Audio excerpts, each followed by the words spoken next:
Moscou deixou escapar informações explosivas sobre as verdadeiras dimensões das perdas na linha de frente. E agora? Um navio russo foi flagrado em plena ação suspeita, momentos antes de um ataque terrorista. Onde e como isso aconteceu? A anexação das antigas repúblicas soviéticas volta à tona com força total. As autoridades russas deixam claro, todas devem retornar ao controle de Moscou. Um assassinato chocante abala a Europa. Um ex-político ucraniano e ex-assessor presidencial é executado a queima-roupa. A retórica nuclear se intensifica, e a tensão atinge níveis perigosos. O mundo nunca mais será o mesmo depois dessas revelações. As forças ucranianas rompem a fronteira russa, e isso é apenas o começo. As notícias mais urgentes e exclusivas estão aqui. Você assiste ao noticiário da Nesta, a cobertura mais rápida e clara sobre Rússia, Ucrânia e o mundo. Antes de todos, com a análise que faz a diferença. Tudo o que você precisa saber hoje, agora mesmo. Agradecemos por nos acompanhar e por confiar em nosso trabalho. Para fortalecer esse vínculo, inscreva-se em nossos canais, curta este vídeo ou deixe seu comentário. A informação de qualidade depende do seu apoio. E começamos já. A OTAN ignora uma ameaça iminente ou prefere fingir que não a vê? Pelo menos um país membro do bloco pode entrar em guerra a qualquer momento, segundo analistas. Mas o secretário-geral da organização acha melhor não falar abertamente sobre isso. Será que o silêncio evita o pior?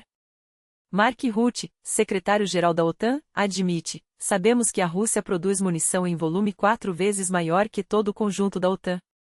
Suas forças armadas estão sendo reconstruídas em ritmo acelerado, e a economia do país funciona em modo de guerra. Fontes abertas e serviços de inteligência indicam que, entre 2027 e 2032, Moscou poderá alcançar um nível de poder militar que a levará a cometer atos irresponsáveis. No entanto, a aliança se recusa a detalhar os riscos. Por quê? A fronteira russa é violada e Kiev assume a ofensiva. Tropas ucranianas avançaram em território russo, forçando Moscou a redirecionar suas forças para outra região. Um grupo de reconhecimento e sabotagem ucraniano penetrou na área de Briansk, chegando perigosamente próximo à cidade. Combates foram registrados nas proximidades das vilas de Subbotov e Myakievo, a apenas 30 quilômetros do centro regional e 80 da fronteira com a Ucrânia. O governador local, Alexandr Bogomais, confirmou bloqueios nas estradas, mas tentou minimizar a situação, afirmando que são medidas preventivas e que não há registros oficiais de baixas ou ameaças. Ainda assim, ele acusou: há muitas fake news, especialmente vindas da Ucrânia. Já os canais pró-Kremlin contam outra história: não se trata de um incidente isolado, mas de uma estratégia contínua das forças armadas ucranianas na direção de Briansk. Drones, incursões localizadas e ataques à infraestrutura se multiplicam, aproveitando o chamado período verde, quando a vegetação densa oferece camuflagem quase perfeita para movimentos táticos. A corrida armamentista chega ao espaço. Os Estados Unidos preparam um escudo invencível. Donald Trump não se contenta com limites, desta vez, literalmente.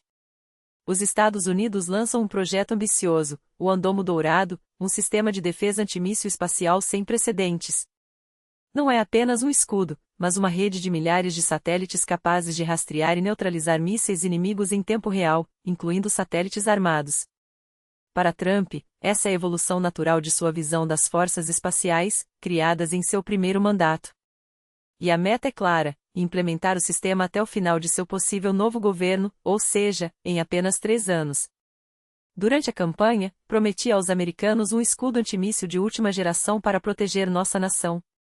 Hoje, anunciamos a arquitetura dessa nova sistema, que integrará tecnologias avançadas em terra, mar e espaço, com sensores e interceptadores espaciais, declarou Trump.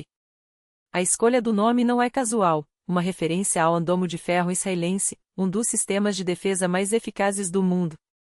Só que a versão americana será muito mais poderosa e custosa. Os primeiros 25 bilhões de dólares já foram alocados, mas Pequim não ficou em silêncio. A China acusou Washington de desestabilizar o equilíbrio global e exigiu o cancelamento imediato do projeto. Os Estados Unidos priorizam seus próprios interesses e buscam uma segurança absoluta à custa dos outros, violando o princípio de que a segurança de um país não deve ameaçar a dos demais. Isso compromete a estabilidade estratégica mundial, alertou Mao Ning, porta-voz do Ministério das Relações Exteriores chinês. a escalada nuclear ganha contornos alarmantes. Os Estados Unidos reafirmam seu poderio atômico com um recado claro: o arsenal está pronto para agir. Da base aérea de Vandenberg, na Califórnia, foi lançado um teste da Minuteman III, míssil balístico intercontinental capaz de carregar ogivas nucleares. O projétil percorreu quase 7.000 quilômetros até atingir com precisão o alvo no atol de Kwajalein, no Pacífico, área onde os Estados Unidos realizam testes de defesa antimíssil. Tudo ocorreu dentro do planejado, mas, no contexto atual, até um lançamento rotineiro soa como um aviso: as armas nucleares americanas não estão encostadas. O comando militar insiste que se trata de uma prática regular, mas o timing é revelador. O teste ocorreu em meio a crises globais, da Ucrânia ao Oriente Médio e Taiwan, e logo após cientistas americanos adiantarem em um ano os testes de uma superbomba nuclear. Coincidência? O plano de anexar as repúblicas soviéticas ganha forma. A Rússia não esconde mais suas ambições imperiais, o Kremlin prepara fundamentos jurídicos para reincorporar todos os territórios que já fizeram parte da URSS. Anton Kobiakov, assessor de Putin, argumenta: se o Congresso dos Sovietes criou a URSS em 1922, só ele poderia dissolver o país. Se a legalidade foi violada, então, tecnicamente, a União Soviética ainda existe.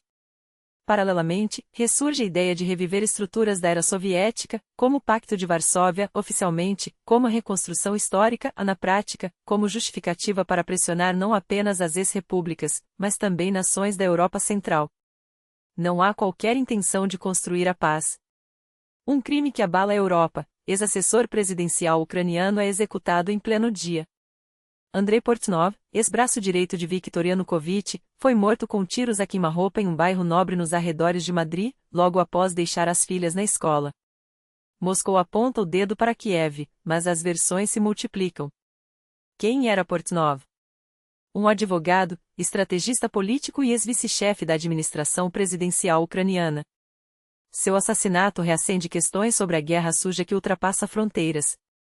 Um dos últimos remanescentes do regime de Viktor Yanukovych, Portnov fugiu da Ucrânia após o Euromaidan, levando consigo segredos que poderiam abalar os alicerces do Kremlin. Não era apenas um burocrata, era o arquiteto oculto do sistema judicial durante a Era da Parte das Regiões, um homem cujos tentáculos se estendiam pelos tribunais, pelas forças de segurança e até pelos meios de comunicação que serviam aos interesses de Moscou. Fontes da inteligência ucraniana chegam a afirmar que ele era o curador de alto nível de toda a rede de agentes russos no país, tanto os ativos quanto os adormecidos, prontos para serem ativados no momento certo.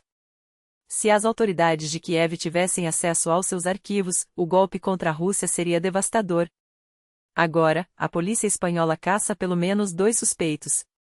Testemunhas descrevem um cenário de filme de espionagem: um atirador com um cúmplice em uma moto, ou talvez uma rota de fuga pelo parque onde as buscas já estão em curso. Os homens vestiam roupas esportivas escuras, um com uma bolsa laranja, outro com uma cinta utilitário. Moscou nega qualquer envolvimento, mas as coincidências são demais para ignorar. A Rússia abandona a fachada da diplomacia. Enquanto isso, em um movimento coordenado que não deixa dúvidas sobre suas intenções, tanto Donald Trump quanto o Kremlin declararam, quase em uníssono: não haverá paz. Não por acaso. Moscou rejeita qualquer negociação que não implique na rendição da Ucrânia, mas até seus próprios propagandistas começam a admitir, entre linhas, que a guerra está esgotando o país. O paradoxo é gritante. O Kremlin acusa o Ocidente de russofobia por impor novos pacotes de sanções, como se a Europa não tivesse razão para desconfiar de um regime que, nas palavras do próprio ministro das Relações Exteriores, Sergei Lavrov, vê no cessar-fogo apenas uma manobra para dar fôlego a Kiev e rearmá-la. Eles queriam uma escalada. Ouviram, mas não viram apoio a um cessar-fogo sem condições, o que nos daria tempo para equipar ainda mais a Ucrânia. É isso que eles querem, disparou Lavrov, revelando a estratégia. Para Moscou, qualquer trégua é uma ameaça. Do outro lado, a Ucrânia não esconde o ceticismo. Eles assinariam um memorando exato do que esperamos: a eliminação das fontes da guerra. Ou seja, a aniquilação da Ucrânia, ironiza Mikhailo Podolyak, assessor da presidência ucraniana. Como se o verdadeiro foco do conflito não fosse a Rússia, que iniciou uma expansão não provocada. Mas até os aliados mais ferrenhos do Kremlin começam a vacilar. O politólogo Sergei Markov, voz frequente na propaganda estatal, escapou um reconhecimento bombástico: Putin está profundamente interessado na paz, porque a Rússia já pagou centenas de milhares de vidas nesta guerra. Uma admissão que soa como um grito de alerta. O que vem depois? Ninguém ousa prever. Mas uma coisa é certa, o tabuleiro está mudando, e cada peça movida agora pode definir o futuro de milhões. Terrorismo frustrado, a Rússia flagrada em águas perigosas. Manobras suspeitas. Local estratégico. Hora crítica. Um navio russo foi pego em flagrante, a segundos de cometer um ato que poderia mergulhar a Europa em um novo caos. Desta vez, o alvo era a infraestrutura vital do Mar Báltico, cabos submarinos que conectam a Polônia à Suécia. As forças polonesas agiram rápido, patrulhas aéreas decolaram, sistemas de contenção foram acionados. O navio, sob sanções internacionais, recuou para um porto russo após a intervenção. Mas o estrago quase foi feito. Ontem, após relatos de inteligência, identificamos um petroleiro recentemente incorporado à frota fantasma da Rússia realizando manobras anômalas não em águas territoriais polonesas, mas diretamente sobre os cabos de energia da PSE, revelou o ministro da Defesa polonês, Władysław Kosiniak-Kamysz. O comandante das operações emitiu ordens imediatas para neutralizar a ameaça. A mensagem é clara: o Báltico virou uma zona de alto risco, onde não apenas cabos, mas a segurança energética de toda a Europa estão sob mira. Um navio hidrográfico militar foi despachado para inspecionar o local. Oficialmente, os cabos seguem operacionais. Mas o sinal de alerta já foi dado. Resta a pergunta incômoda: foi uma missão de reconhecimento para um ataque futuro ou apenas mais uma jogada para testar os limites da OTAN?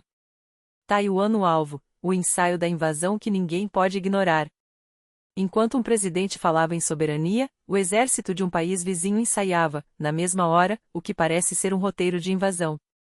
Tanques anfíbios cortando as águas, aviões em formação de combate, navios em posição de bloqueio, tudo a apenas 30 quilômetros da ilha de Kinmen, território taiwanês. Pequim não esconde mais suas intenções. Pior, a máquina de propaganda chinesa já escalou o tom, com vídeos que retratam o presidente de Taiwan como um parasita, um inseto verde rastejando sobre um território em chamas. Não se trata mais de política. É guerra psicológica em estado bruto. E este foi apenas o segundo grande exercício militar perto de Taiwan em poucos meses, cada vez mais próximo, cada vez mais agressivo. O ar está carregado de uma tensão que não mentem, a China se prepara para o movimento definitivo. A questão não é se, mas quando. A história está sendo escrita agora. E cada detalhe importa. Compartilhe, comente, reaja. Sua voz faz a diferença. Até a próxima e que as notícias que virão sejam de esperança, não de guerra.